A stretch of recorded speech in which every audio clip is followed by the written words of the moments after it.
Good morning mga kasaka. So mapalad ho tayo. Matapos sa daanan ng bagyong Aghong ay standing ho ang ating palay. Hindi ho siya bumigay, hindi bumagsak. At talagang kahit na aanihin na po sana, pero yun ang tubig. Nagkaroon ho ng tubig kung kailan paani na ho tayo.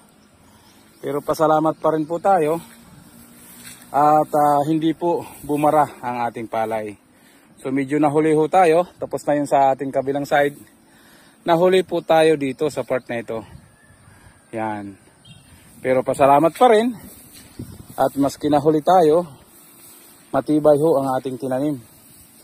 At makakasalba, makakaani ho tayo. Yan. Yan lang muna mga kagri. Maraming salamat.